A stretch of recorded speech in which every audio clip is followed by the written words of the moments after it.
ഇതാണ് IBM. ഈ ഒരു ന്യൂസ് ആയിരുന്നു ഞാനിപ്പോൾ നോക്കിക്കൊണ്ടിരുന്നത്. സത്യം പറയാലോ, 850 ബില്യൺ വാലുവേഷനുള്ള ഒരു കമ്പനിയാണ് പുള്ളി ബീറ്റ് ചെയ്തത്. IBM പുള്ളിനെ റിജക്ട് ചെയ്ത്, അപ്പം IBMനെ ബീറ്റ് ചെയ്യാനായിട്ട് അടുത്ത കിട്ടില്ല ഒറാക്കിൾ ആക്ച്വലി അവർ ബിൽഡ് ചെയ്തു. ലാരി എലിസൺ 30 വയസ്സിൽ കോളേജ് ഡ്രോപ്പ് ഔട്ടാണ്, ബ്രോക്കാണ്, സെൽഫ് ടോട്ട് പ്രോഗ്രാമർ. ഇവിടെ പഠിപ്പിച്ചല്ല, സെൽഫ് ടോട്ട് പ്രോഗ്രാമറാണ്. പിന്നെ ഡ്രീം ജോബ് IBM. ആ ഒരു സമയത്ത് IBM എന്നൊക്കെ പറഞ്ഞു നിങ്ങൾ വിചാരിക്കുന്നത് ഇപ്പം 78 വയസ്സോ അതിൻ്റെ മുകളിലാണ് ഉണ്ട് പുള്ളിക്ക്. ആ ഒരു സമയത്ത് IBM എന്ന് പറഞ്ഞാൽ കിടിലൻ കമ്പനിയല്ലേ. But no degree meant no interviews. Degree ഇല്ലാത്തതുകൊണ്ട് IBM പുള്ളിക്ക് ഒന്നും കൊടുത്തില്ല. Path wasn't smooth. അതെല്ലാവരുടെയും എങ്ങനെയാണല്ലോ, പാത്ത് സ്മൂത്ത് ആയിരിക്കില്ല. ബോണക്സ് given up by his man at 9 months. 9 മാസം പ്രായമുള്ളപ്പം പുള്ളിക്കാരനെ അമ്മ പുള്ളിക്കാരനെ ഉപേക്ഷിച്ചു. അതേപോലെ തന്നെ ചിക്കാഗോയിലാണ് പുള്ളിക്കാരൻ റൈസ് ചെയ്തത്. അതേപോലെ അഡോപ്റ്റഡ് ആയിട്ടുള്ള പാരൻസാണ് പുള്ളിക്കാരൻ്റെ റൈസ് ചെയ്തത്. പുള്ളിക്കാരൻ വളരെയധികം ബ്രില്യൻ്റ് ആയിട്ടുള്ളൊരു മനുഷ്യൻ തന്നെയായിരുന്നു. അതേപോലെ യൂണിവേഴ്സിറ്റി ഓഫ് ഇലിനോയ് പുള്ളി ഡ്രോപ്പ് ഔട്ട് ആയിട്ടുണ്ട്. അതേപോലെ തന്നെ പുള്ളിക്കാരൻ്റെ അമ്മ, അഡോപ്റ്റീവ് മദർ മരിച്ച സമയത്താണ് ആ ഒരു യൂണിവേഴ്സിറ്റി പുള്ളി ഡ്രോപ്പ് ഔട്ടൊക്കെ ആയിട്ട്. പിന്നെ ചിക്കാഗോ യൂണിവേഴ്സിറ്റി പുള്ളി ട്രൈ ചെയ്തായിരുന്നു. ബട്ട് നെവർ പുള്ളി അതും ഡ്രോപ്പ് ഔട്ട് ആയിട്ടുണ്ട്. അതേപോലെ തന്നെ വൺ സെമസ്റ്റർ കോഡിംഗ് ആ സെമസ്റ്റർ സ്പാർക്ക് ഒബ്സഷൻ. അതായത് ഒരു സെമസ്റ്റർ കോഡിങ്, ആ കോഡിങ് വഴിയായിട്ട് പുള്ളിക്കാരന് വളരെയധികം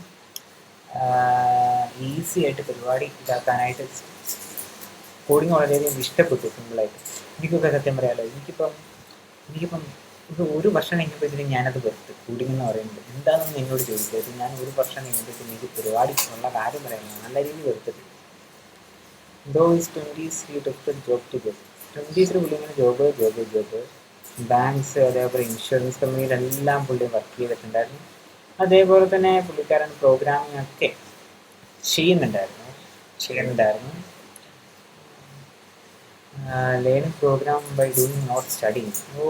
സ്റ്റഡി അല്ലായിരുന്നു, ഫുള്ളും ഡൂയിങ് ആയിരുന്നു ഇതിൻ്റെ പരിപാടി എന്ന് പറയുന്നത്. അതേപോലെ തന്നെ I just pick up A book and started coding. അങ്ങനെയല്ല, കോഡിങ് ഇഷ്ടമുള്ളവർക്ക് അങ്ങനെയാണ്. പുതിയൊരു കാര്യം ബിൽഡ് ചെയ്യാൻ, പുതിയ കാര്യങ്ങൾ ചെയ്യാൻ, അതൊക്കെ വളരെയധികം ഇഷ്ടപ്പെടും. ഈ അപ്ലൈ ടു IBM 1975 IBMൽ അപ്ലൈ ചെയ്യുന്നത്.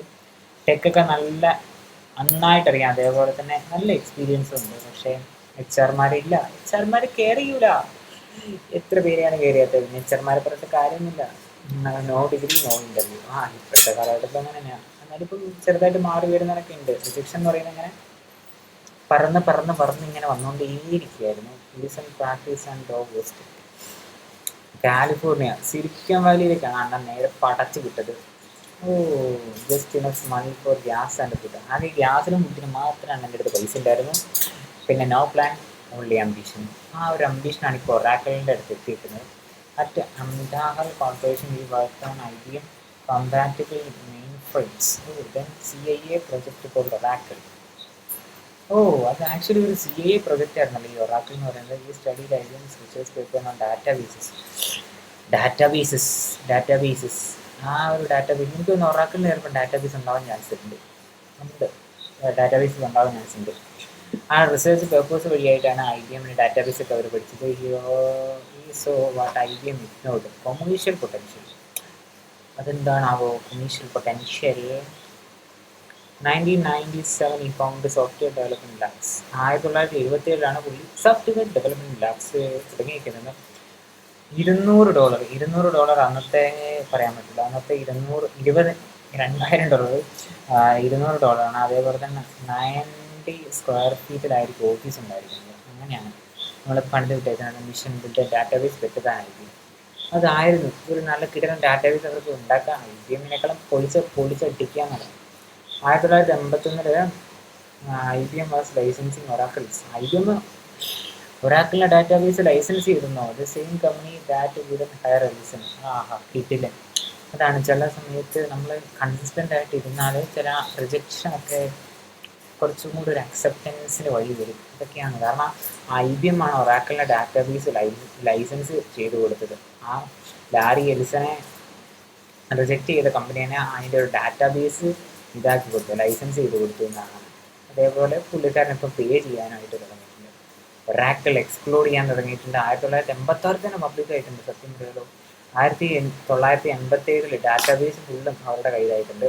എലിസൺ മുഖ്യാണ് നാസ്ത റിച്ച്മാൻ അല്ലേ എലിസാൻ. ഇപ്പം ഇവർക്ക് ഈ ഒറാക്കിളിന് ഇപ്പോൾ ആരോടെ എൻവിഡിയ ആയിട്ടുണ്ട്, അതേപോലെ ഓപ്പൺ ആയിട്ടുണ്ട്.